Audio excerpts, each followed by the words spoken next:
everyone, welcome back to the Roottrees Are Dead Rootreemania. Today we're going to start by looking up the Sistine Apple and kind of see where our story leads us from there. So yeah, let's get right back into it. Okay, Sistine Apple. We're looking up here. Nothing, but because it's vague, if we go in the Butler County Times or like one of these things, it'll probably pop up. Nope. We can look up samosa cone though.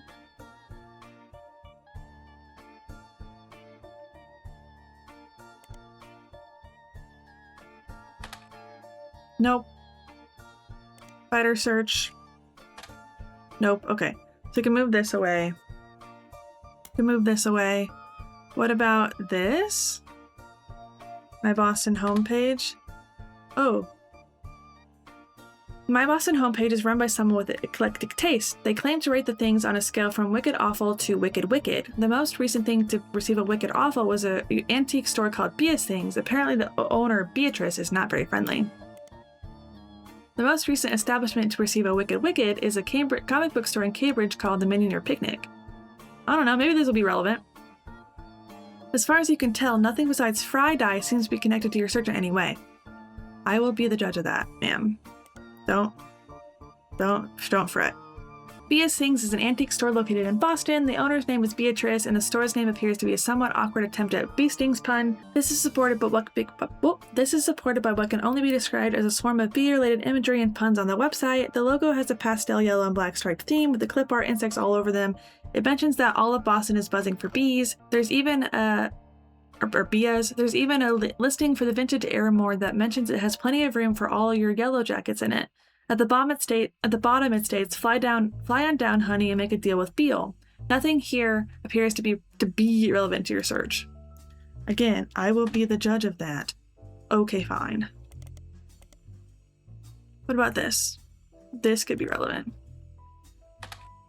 The Millionaire Picnic is a comic book store in Cambridge, Massachusetts. It's one of the oldest comic book stores in the United States and named after a short story by Ray Bradbury. If you decide to visit the Millionaire Picnic for the first time after playing this game, please tell the owner, Tony, that you heard about his store from the video game The Roottrees Are Dead by Jeremy Johnston. Oh, fair warning, he has no idea that I did this and he'll probably be somewhat confused if you're the first person to tell him. Okay. Interesting, that's fun. Nothing in there. Let's just see, because we get meta. Let's just see if these pop up in any other way.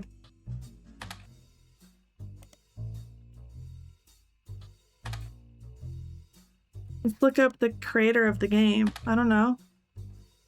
Oh, this is just a little blurb about the game. If you want to read it all, you can pause and read it, but that's fun. Come to the Discord. That's cool. Okay. I didn't know you could look him up I didn't know what his name was until now, but can we look this up? Yeah.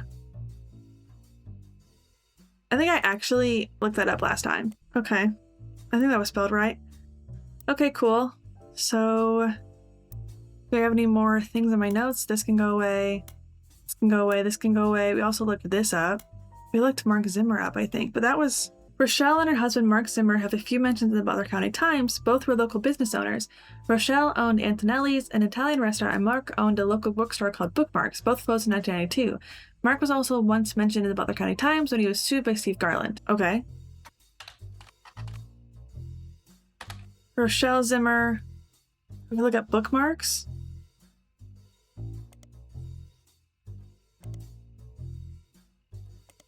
Bookmarks. Bookmarks appeared in the Butler County Times many times. All of them are in the form of advertisements and listing of events that took place in the store, such as book signings. None of it seems relevant to your current search, though Lauren Rootree did do a book signing in 1970. Okay. Right. I'm assuming this is these kids, but I don't quite know the Hughes. But I'm just a little confused because we don't have, like, teacher isn't an option on here. Is translator? No. Secretary? Professor? Maybe she went on to become a professor? Because the Hughes, I'm pretty sure, are up with this. So then this would be the Garlands and the kids. Because we have two brothers. So they're either over here or over here. James and the older one. Which one do you think is older? This one? I don't know. We can put them and we'll find out. Later on, I guess. James. Wait, hold on. Yeah, James Garland. And Robert Garland. And they would have both been like chefs. Okay. And then they had a mother. What was their mom's name? Christine Garland, and her husband Steve Garland. Right?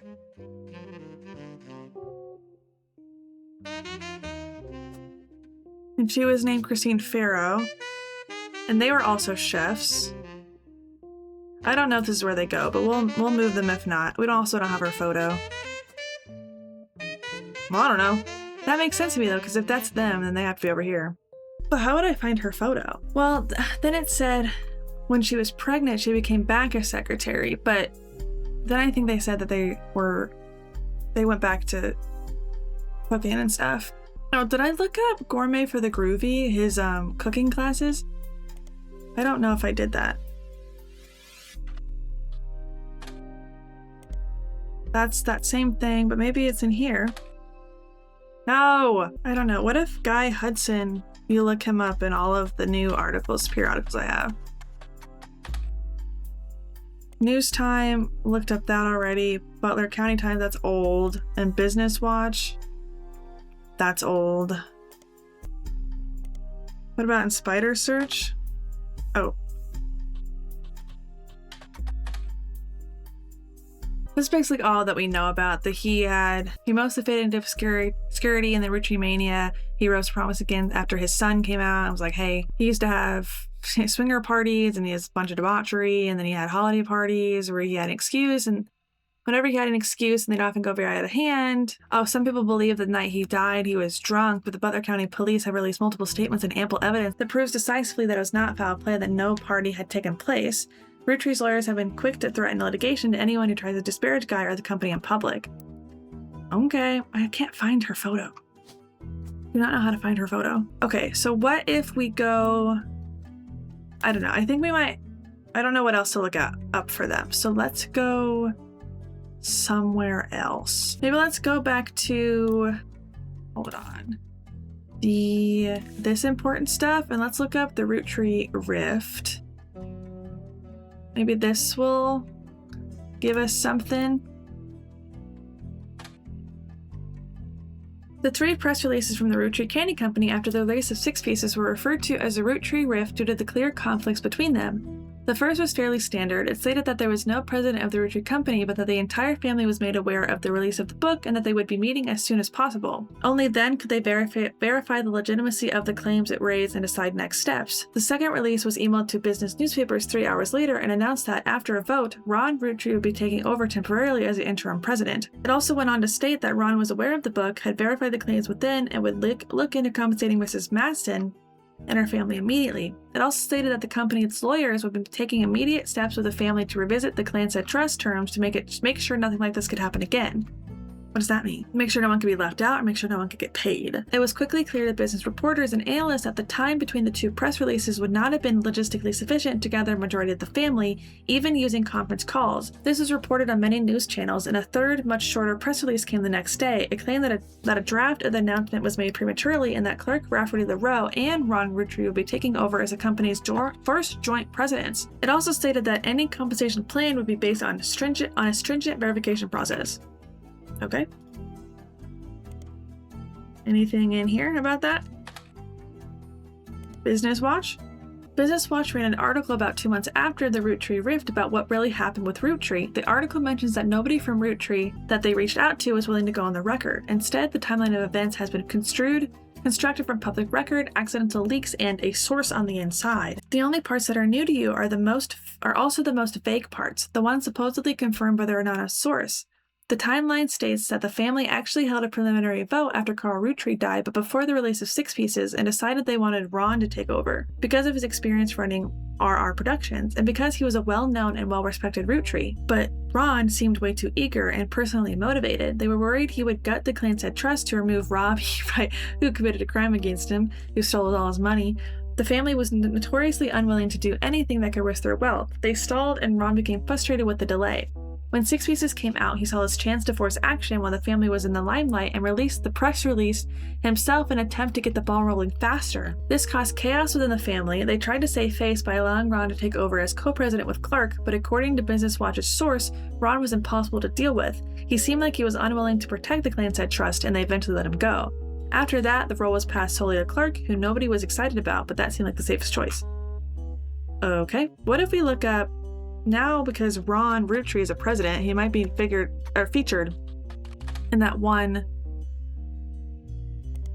No, in that one about the about the famous people. Maybe that's Business Watch, but maybe Clark Rafferty LaRoe.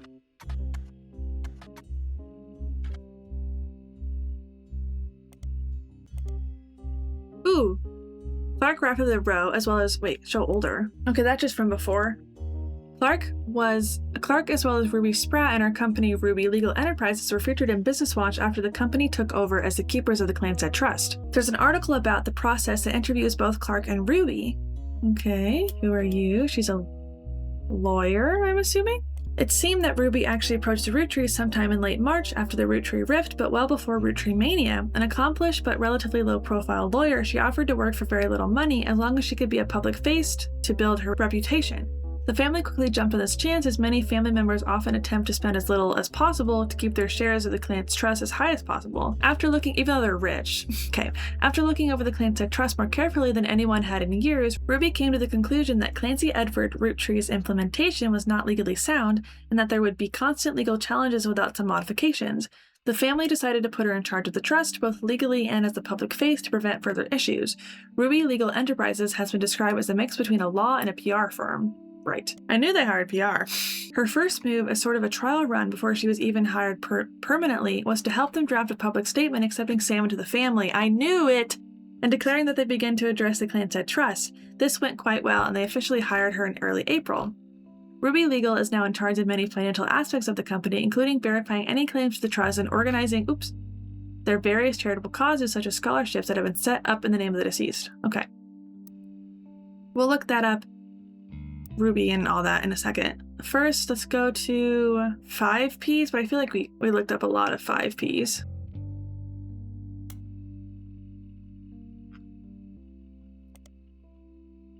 Oh, there's an article about him in Teen Blast.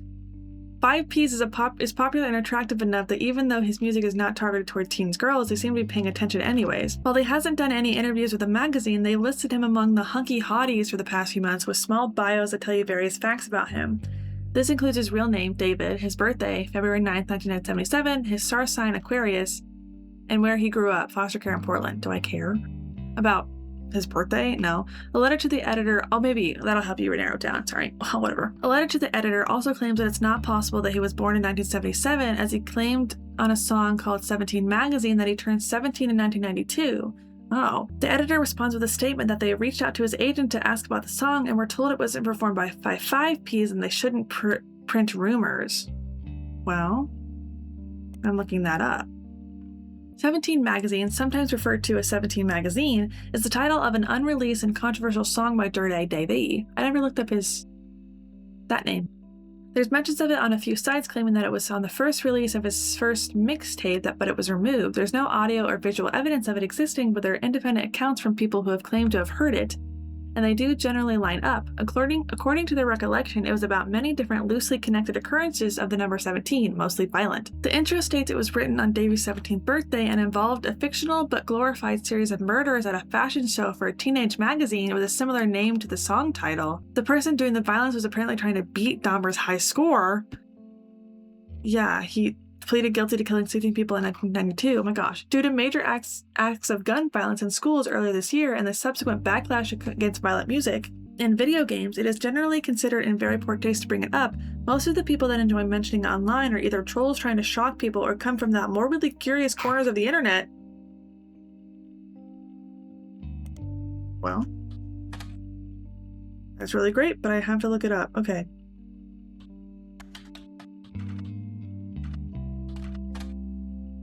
Oh! You find an article about the dedication ceremony for the local Portland landmark called the Fountains of Youth. There's so much to look up.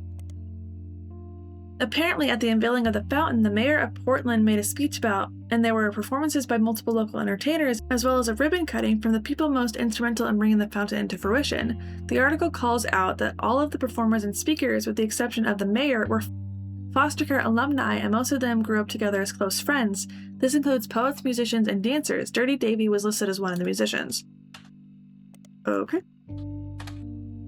According to fan sites, Felix Fellows is not Five Piece's actual name. His birth name was David.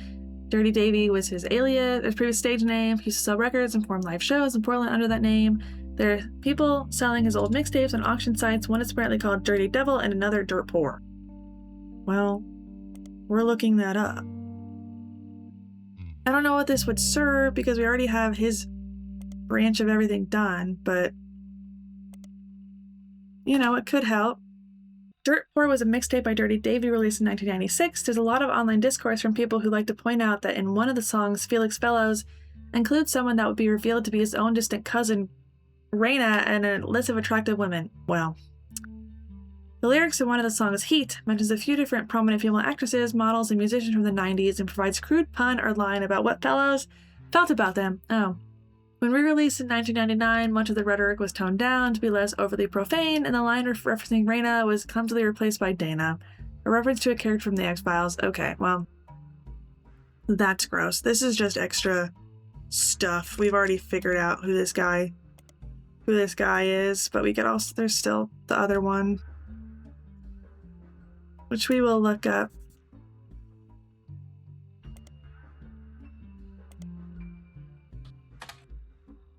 Dirty Devil was Five Piece's first mixtape, released as Dirty Davy from the early 90s. There's discrepancies and debates about what year exactly it was released based on some pop cultural references, with the range thought to be somewhere between 1992 and 1994. One of the songs, Yes I Can Jump, seems to be at the center of confusion. Some fan sites claim that there are multiple versions with different track lists and song links on them, though because there is very little evidence of the mixtape online as it is, it's even harder to verify this information. Should I be looking up all these? What is this helping me with? This is just about his confusion about his birthday. So I think he's done. There's just a bunch of different songs, a bunch of different information about all different songs, which is cool, but, and it might be relevant later, but I want to go lock more people in. So I'm not going to read that right now. Okay, let's go now to, I think I looked up this in 5 Ps. Let's look up Rootreemania and then Jane Doe and Anonymom.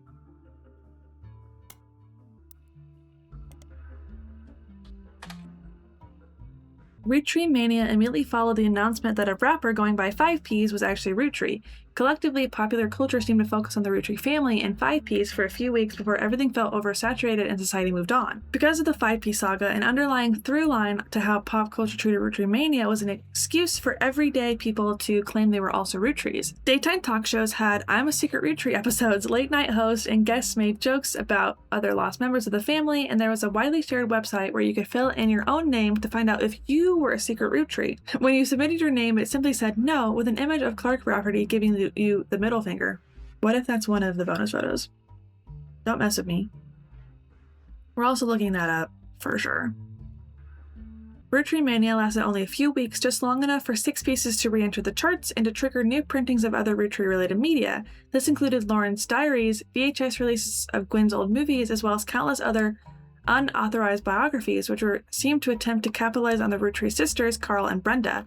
The re-releases were too late to successfully capitalize on or extend the craze. As a result, most of them were failures, and countless novelty shirts that had variations of I'm a Secret Rootree became immediately unfashionable, though some people still wear them ironically, like the photo on the cover of the game. But there was a re-release of Lauren's diary.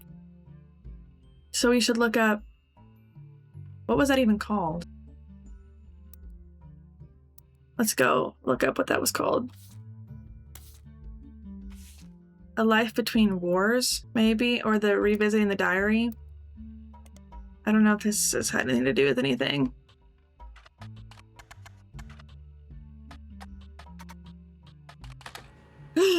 Oh my gosh, when revisiting Lauren's book, there's a single passage that focuses on potential affairs for her immediate family. You've added it to the rest of your evidence. Oh my gosh. But also, we need the other one. Revisiting the Diary 10 years later. Was it just called Revisiting the Diary, or...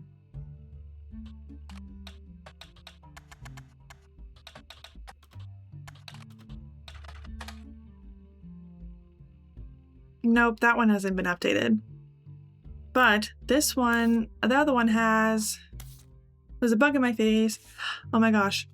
Oh wait, no. An entry entitled Cruelty from Lauren Roottrees' diary written in 1963 that focuses on the relationship between her mother and her father. Ooh.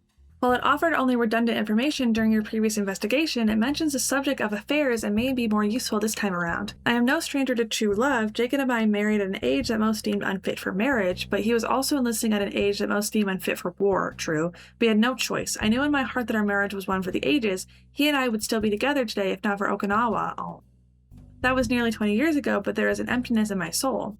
I do not understand my contemporaries. So many girls I went to school with have taken multiple lovers. So many of my girlfriends' husbands have been unfaithful. If I am able to remain true to the ghost of a man with no chance of physical reciprocation, no potential for long conversation, how could it be so hard to love someone you can reach out and touch? Amen. Someone you can joke with. Oh, I have not had to deal with such madness at home. My parents are a perfect match in the worst way. My mother's cruelty is a perfect fit for my father's general spite. Oh. Well, in turn, Pop's status enables her incessant need to gloat and feel superior. I have grown up with their cruelty and disdain for others my entire life. Even my family remains unspared. They make fun of my grandpop and his family sayings. Blood is thicker than syrup, but nothing's thicker than Elias. They mimic Grandma Gwyneth's lisp and see her kindness as a weakness. Elias, please remember them. That's rude. That's rude. Not even our family maladies and religion go unmocked. Remember, God only put one eye in miracle. I can say without a doubt in my mind that my parents have never had eyes for anyone outside their marriage. They're too self-centered to look astray. Please remember Sam. Right? Elias, please remember Sam. And Gwyneth had a lisp. Oh, they're making fun of her for wanting Sam to be in the family. Okay, but what does this help me with? My parents have never had eyes for anyone outside their marriage. They're too self-centered to look astray. Right? Because it's Guy, Miracle, and probably, Elias. But who would he have been with? Elizabeth. But I don't know how to find an Elizabeth. I don't know what that helped me with quite yet. That's okay. We'll find out later. Nope. It was worth a shot, right? It was worth a shot. Nope. I thought maybe there'd be something cheeky in there.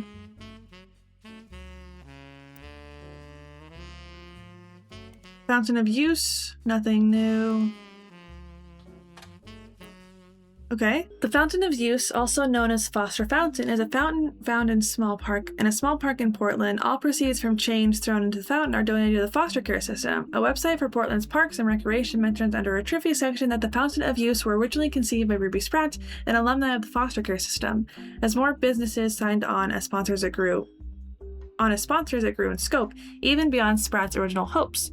The fountain is unique because it has special targets that visitors can aim their coins towards. If a coin lands on one of these targets, each of the sponsor's businesses matches it. This isn't a huge amount of money from each business, but more than 100 businesses have agreed to participate, so each penny becomes $1. Yeah. Okay. Should I look up that, maybe? Because Ruby Spratt was their lawyer. That doesn't help me. and I need to look it up eventually. Ruby Spratt was featured in the Portland Telegraph when she was in high school in an article called Local Team Making Change for Foster Care System.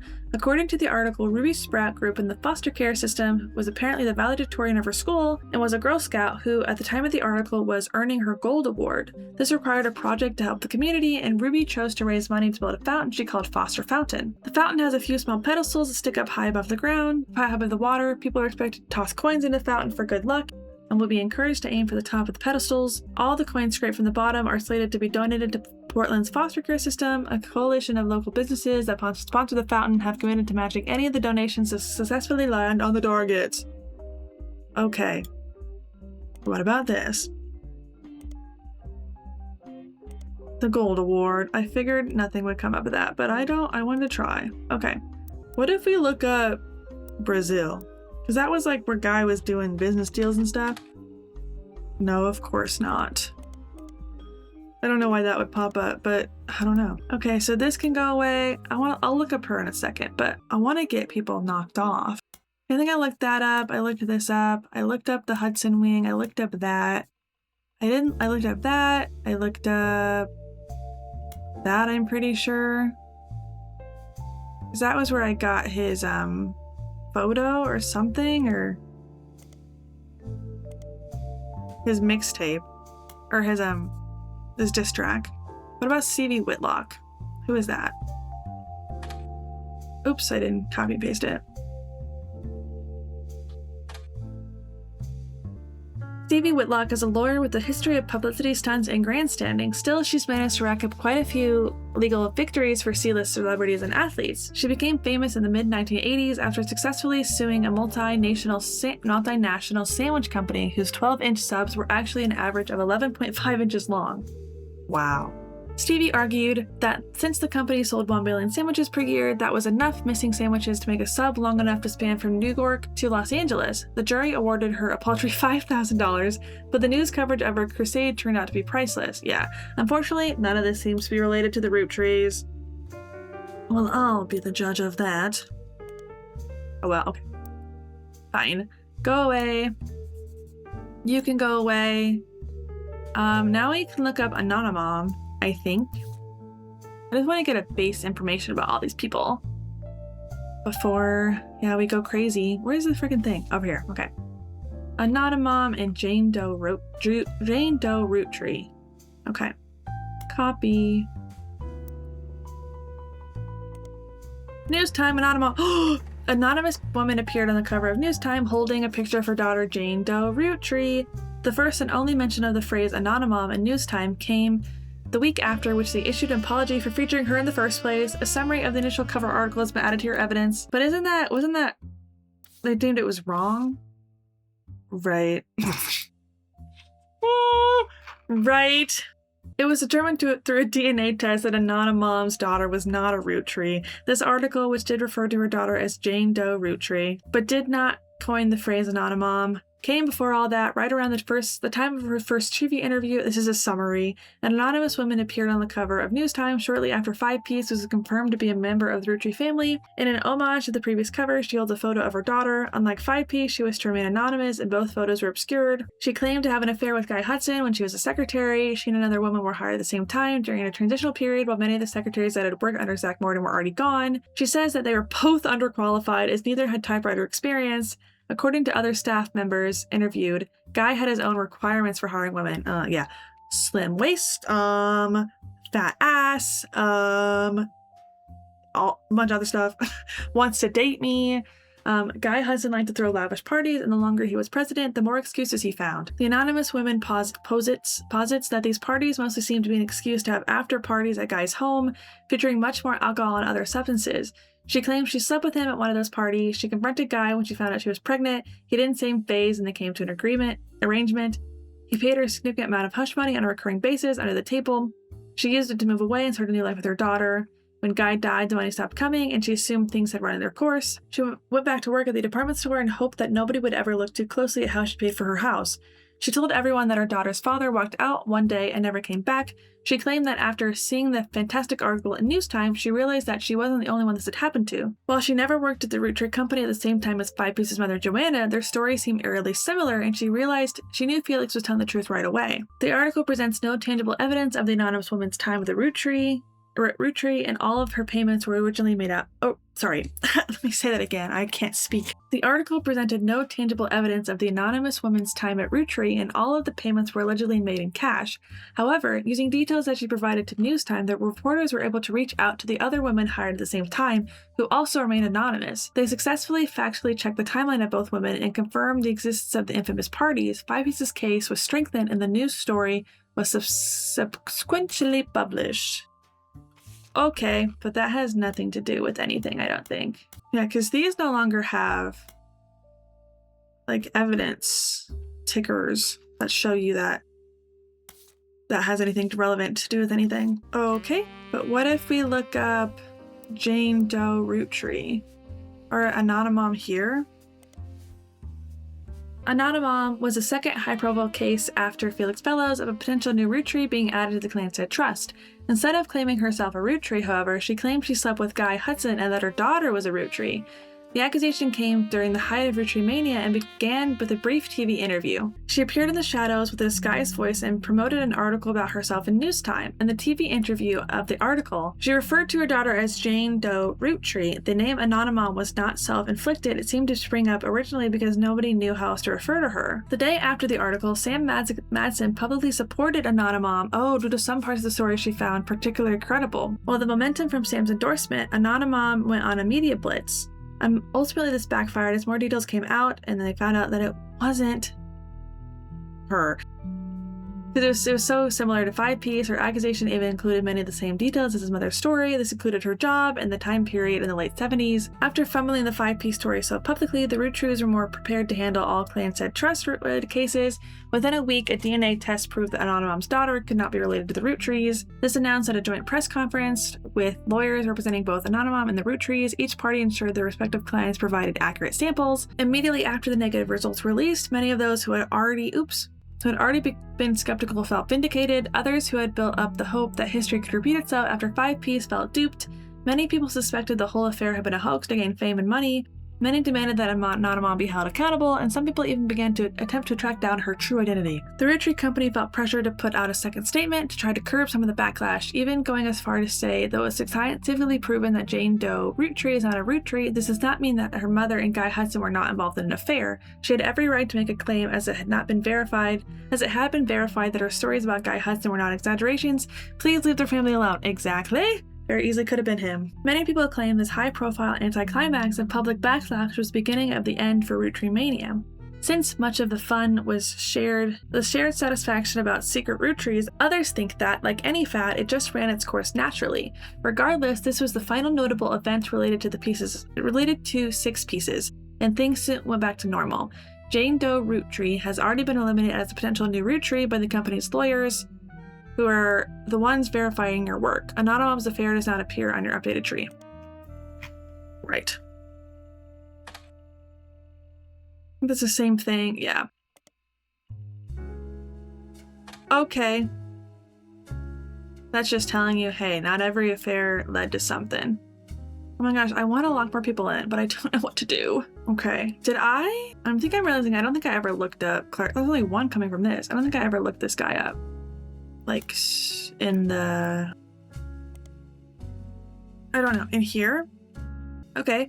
Clark is the new president of the Roottrees Corporation, does not include Rootperia, which appears to have its own new leadership. In early March 1999, it was announced that both him and Ron would be taking over for what was essentially described as a transitional period. About 2 weeks later, the company released a press statement to thank Ron, but announced that Clark was the new president.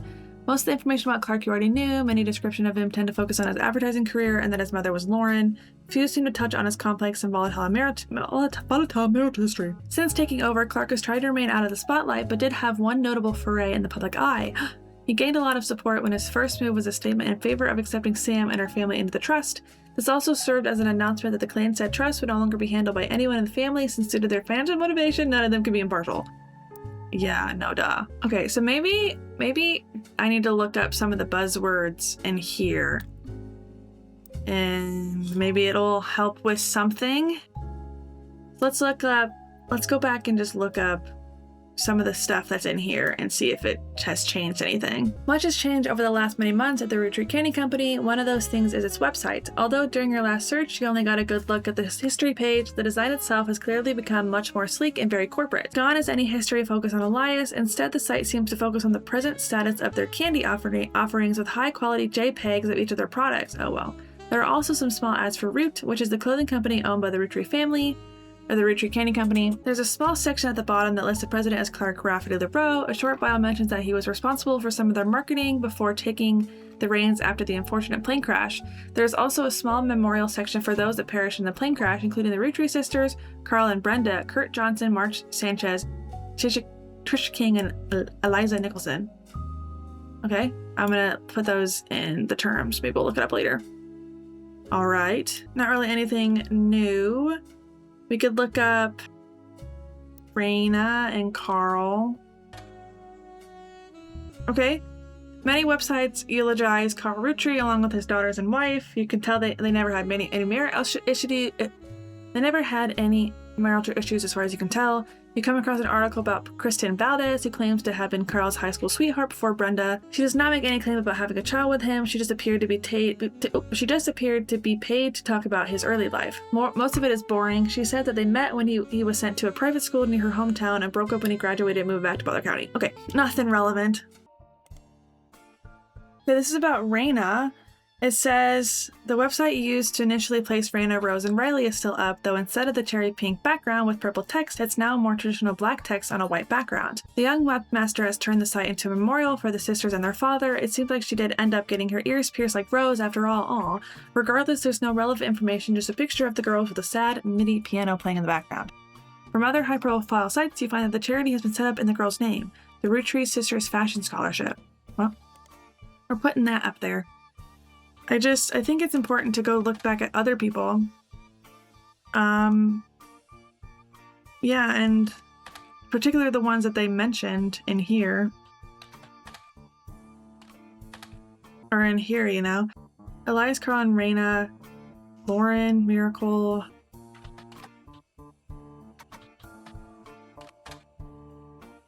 In the wake of Six Pieces' release, Lauren Roottree, author of A Life Between Wars, was tracked down by a reporter as being in one of the most upscale memory care facilities in Pittsburgh. She was relocated back to Pennsylvania when she began suffering from Alzheimer's. There was a minor backlash towards the reporter that tracked Lauren down because they were caught standing on a ladder and holding their camera over the privacy wall to take a photo of Lauren and her son Clark sitting on a bench outside near a small pond at the premises. Ew. Wait, does Clark have a bonus photo? Well, would you look at that? He does. Does that have to do anything with the picture? Well, I don't know. Maybe.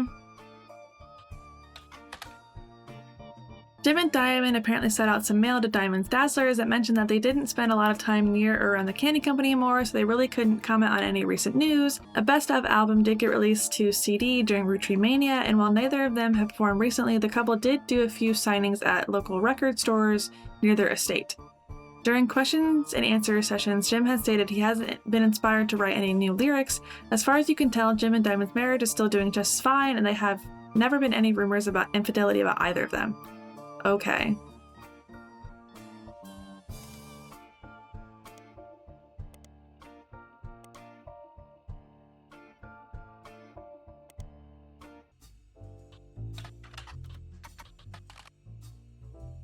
Okay, it seems that Miracle Roottrees Sr. is going on a new tour of the United States in late 1999. The previous buyer for 3 generations of Miracles has been replaced. Be a part of true history. The oldest living Roottree reprises and retells his incredibly true story. Miracle Roottree grew up as one of the famous 5 Pieces, living a life of wealth and luxury, but fortune was nothing compared to the powerful force of the Almighty. Doctors determined he was destined to die young, but they had different plans. He had lived a long and fruitful life, however, he's now in his 70s and his age is beginning to make life on the road more difficult. So consider this your last chance to see him in a town near you before he settles back down in Pennsylvania. In this intimate evening, Miracle will reminisce about his famous history, he'll discuss his family's saints and sinners, and provide a unique perspective on one of the most notable families in the United States today. Learn what originally drove him away from his fortune and into the arms of religion, and learn how his life has become more wealthy in spirit than it could ever have been from his inheritance. But he still had his inheritance. I don't know what he's talking about. Oh, I stepped away from my inheritance to pursue religion. You still have the money. The site also lists the churches he will be appearing in and mentions that tickets can be purchased at their local services. Notably absent are many mentions about Miracle's newest appearances. Yeah, right, because who would want to talk about that? Oh my gosh, when you look up Caroline Morden, after the release of 6 Pieces, Caroline Morden, which is Stephanie Jones's mom, did a television interview. Someone had uploaded a partial transcript of the interview on the television section of a messaging community. The transcript was only her answers and is missing the questions. This creates a somewhat confusing reading experience, but does give you a bit more history about Caroline and some of her family members. Oh my goodness. Oh my goodness. Okay. 45 minutes, the Caroline Morden interview. Oh my goodness. Okay, so these are just her answers. Thanks for having me. I've never really fit into the family, so it didn't surprise me. She could have put me in if she wanted to talk about the time during my activism days when I almost got arrested for stealing the spark plugs out of all the tractors, but I don't really think it fit her narrative. So talking about kicking her out of the family, yes and no. They never tried to kick me out or sent me to live on a farm. Ooh, I wonder who they did that to. If that's what you mean, but I was already pretty unpopular, and once everyone learned why I divorced my husband, few people paid me any attention, right?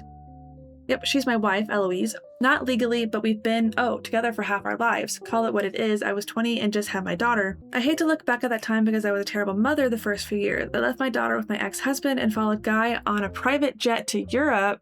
What? You followed Guy? Okay.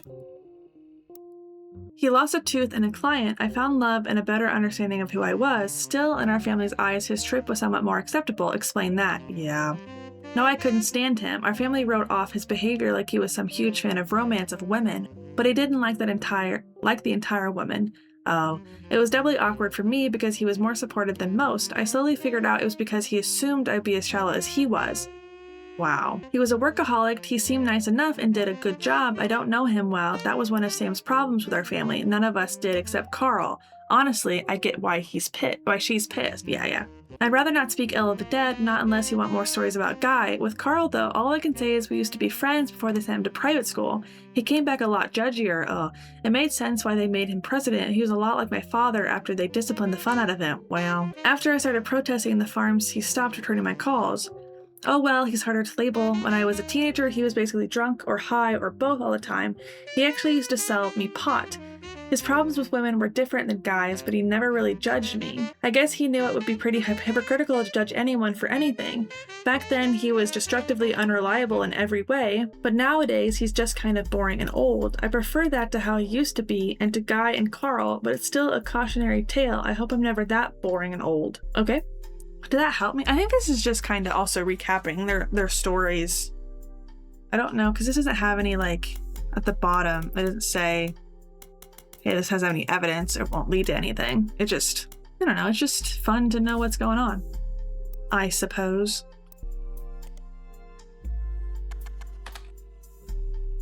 Okay, Ron was announced as president of Rootree during the Rootree Rift, but the next press release immediately reversed the announcement and instead stated that Ron and Clark would take over. A few weeks later, Ron was dropped from the title entirely. There are hundreds of results about this development, but most articles are retelling of basic details. Some veer into heavy speculation based on an article about Ron in Business Watch.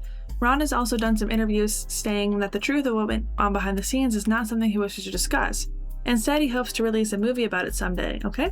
3 weeks ago, Ron's mother, Gwen, died in Paris, France. He and his brother, Robbie, have they made amends. Oh. Okay, Robbie was released from French prison after serving a few years for assault. Oh. His embezzlement and arrest were particularly featured in 6 Pieces, as Robbie's participation in the Clanstead Trust was a key piece of evidence in Sam's favor and have since become much more publicly infamous. He has not yet returned to the US, but when journalists reached out to him recently after the death of his mother, he had issued a blanket statement a few days ago. The death of my mother was hard on my family. My brother and I, after spending time together caring for her and mourning, have finally made amends. It was a highly transformative few weeks when it came to a relationship. I'm in recovery from my addiction, and a major aspect of the process is that I wish to stay private. Nice. Oh my gosh, Chris Raff, if you look up his tag, Chris Raff's Prodigy site seemed to have been discovered by the masses. Gone are the art pictures of his cousin. Instead, it's a list of questions that people keep emailing him. The most relevant ones are the following. Are you the son of Clark Rafferty? Yes, but I didn't grow up with him. I remember him from when I was a little kid, but I moved away with my mom when I was very young. We left Pennsylvania and moved back home to Virginia. We lived there with Pete, my stepdad. My dad and I spoke a few times when I found his phone number on a check he sent us in the mail when I was 15. He was happy to hear from me, and now he calls me once a month and came to visit me at college. He tells me about things I don't remember. It tells me about things I don't remember, and people like Guy Hudson and Ernie Madsen. My dad and I get along, but obviously we aren't very close. Do you ever meet the Roottrees? Did you ever meet the Roottrees? I used to know the Roottrees, but never the sisters. I was in the office sometimes when I was a kid, and I definitely met Guy Hudson before he died, but I don't remember. My memory is weird. It's hard to know what I actually remember and what I only think I do because I have pictures. For example, I have a photo from when I was 5, and in the office with my dad, and Guy was there. I made myself sick by eating chocolate, and some woman who I don't know cleaned my face. I don't know if my memories of that come from the picture or not. The photo has been added to your evidence. Nice. How did you have proof of Ernie Madsen's heart condition? I knew Ernie had a heart problem because my dad told me on one of our phone calls. I asked him about the poison because I saw it on the Rootree Curse website, and he emailed him some old stuff, including the proof. But even with the proof, the website didn't take it down. You spelled fiance wrong. I'm not good at spelling or writing. I'm good at painting and other art. I'm going to school to learn how to edit movies. I want to make cartoons someday. Lulu is much better at spelling. I wonder if that was he was supposed to be better at spelling, or if the creator of the game accidentally spelled it wrong. I wonder. Okay. This is probably going to be a photo, right? Oh no. Yes, here we go. Okay. The photo was on Chris Rafferty's website. According to Chris, it's a photo of him, his father, and Guy Hudson. While they were distracted, he snuck into the supply of chocolate, and they kept for visitors and tours. Clark Rafferty did not know who the woman in the photo was. Oh my goodness. Okay. So this is the kid. That's Guy Hudson. The photos of him back there. Is that his dad? Yeah, his father and Guy Hudson. Okay, so Guy Hudson has a bonus photo. Here we have a bonus photo of Chris Rafferty and his dad, Clark, right here. And then there's a mysterious secretary. What year was this? When he was a kid. Who is that? Who are you, ma'am? Which one are you? You're one of these. Probably. I guess it could. No. Because that'd be all the way back here. You're one of those. Okay. He was 5. So that was when Chris was 5? When was he born? Do we have when he was born? I don't know. He's currently a student in college. That would be I don't know. Let's say he's 20. So that's 15 years after, or 15 years before the date, right? Today's date. Or something like that. So that would have been what day is it? I don't even know what day it is. That'd be 1984 or something? No, then earlier. Maybe that's her. Because this feels more recent. I don't know. I won't do anything quite yet. Man, I really want to lock some people in, bro. Okay, is there anything left in the previously on I didn't look up? I didn't go down here. Look these people up again. Family Man. Maybe Family Man. Oh, I forgot the name of it already. I forgot the name of the book already. Or about who wrote the book. It's Bess or something? I don't know. Maybe I can look it up. Shoot. Maybe I can spider search it for the book title. Or the author name. Family Man, The Rootree Legacy by Bess Williams was a very poorly received book about Elias. There are very few copies of the original, published in 1990, but it was recently republished by the same publishing company that printed Lauren's Diaries for Schools. It seems they wish to capitalize on Rootreemania. Okay, by Bess Williams. Oh, shoot. But do I need the full title? Maybe this is good enough. Yes, a reprint of an old book about Elias Rootree. It's blatant corporate propaganda. Well, but this went down, so... Boom, I got you. I'm putting you on the family tree already. I'm not even playing around.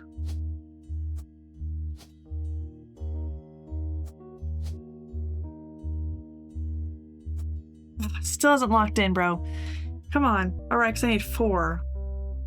Shoot. Okay.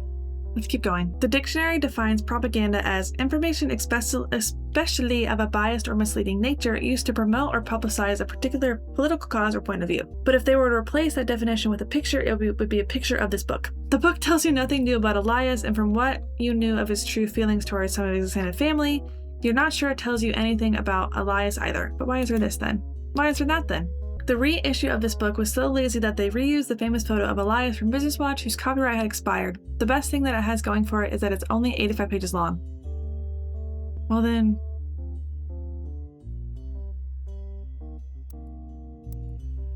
maybe...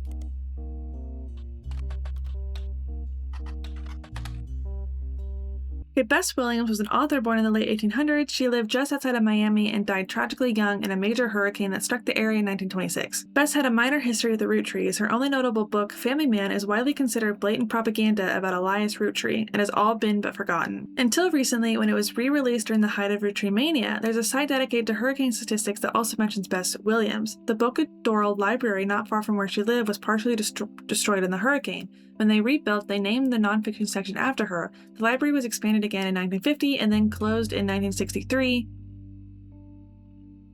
when multiple larger libraries opened in the surrounding area that made it redundant. Okay.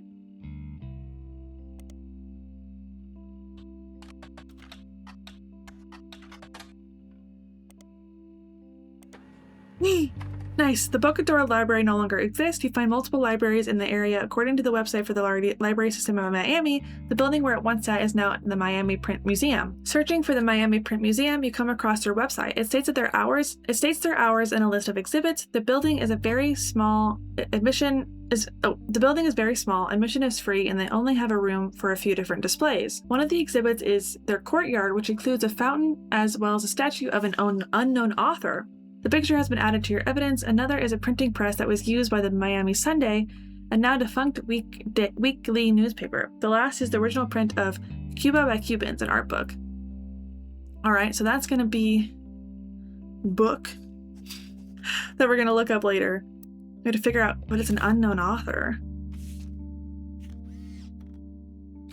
Oh!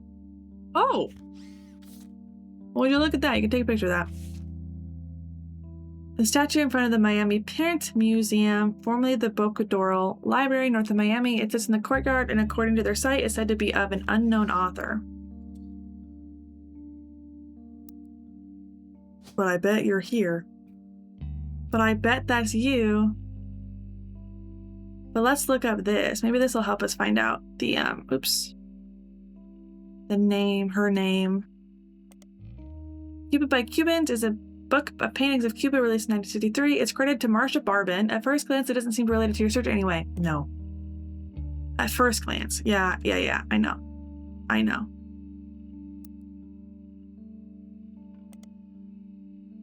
Marcia Barbin. I got you. Marcia is my mom's name, but with a S-H-A.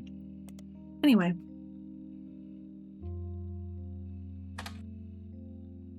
Cuba by Cubans is a book of paintings of Cuba released in 1963 and is credited to Marcia Barbin. On a second glance, it still doesn't seem related to your search anyway.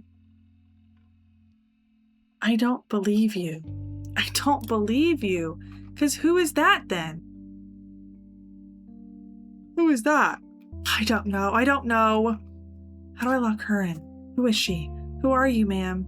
This is also haunting me. Do I not have a way to get his name or a picture of her? I'm gonna go look back at those just to see if I can get... Oh my gosh, I wrote that down as a freaking note. How did I not... Stewart, I wrote down he was a police officer. I literally wrote that down. I think I'm like, I need to like... I write the notes down and then I'm like, I'll just remember them later. And then I don't ever go back and check my notes. That's okay. That's okay. 12 out of 32 done is pretty good. Let's see what other bonus stuff I locked. Steven? Okay. Nice. Nice. Keep it. Oh, it's done. Hello, Clark. Sam reached out to me finally. I think I have you to thank for that one. You're welcome. My family's in a bit of a rough patch. Even though the candy is selling better than ever, everyone is fighting over the trust. You don't say. The majority of us want to dissolve it. On paper, it seems like the right decision. Why? Just give people what they The owe. arguments about what to do next are endless and heated. More than a few Roottrees are worried about losing their wealth. Yeah, you want to dissolve it so you can make it fit what you want it to be. Whatever. I don't think we deserve it more than anyone else. Okay. I love my family, my wife, my daughters, even my son, who I hardly ever get to see. Yeah, I wonder why. I want to keep them safe and secure, but I didn't do anything to deserve this fortune. True. Hell, I probably deserve it less than most. It took me way too long to get my life together. True. ... Okay, enough about me. Here's the deal. I can't stop the majority from voting one way or another. Right. If you keep passing along potential Rootrees, I'll keep adding them to the list. On the other hand, there's been some leaps forward in genetics. Give me the DNA test, bro. Give it. It may sound like science fiction. Give but it. You can actually determine who's in the family just by testing their DNA. Oh, right. I forgot this was What you've done 1999. so far has been very useful. Just keep filling out the tree and we'll prepare for the tests. Okay. Oh, I thought you were going to give me the DNA test. But anyway, that is where we're going to end this video. We found out some really juicy information in this one, and we're going to find out even more juicy stuff in the next one. So make sure you come back for that one in 4 days. If you like this video, make sure to like and subscribe, and I will see you guys in the next one. Bye, guys!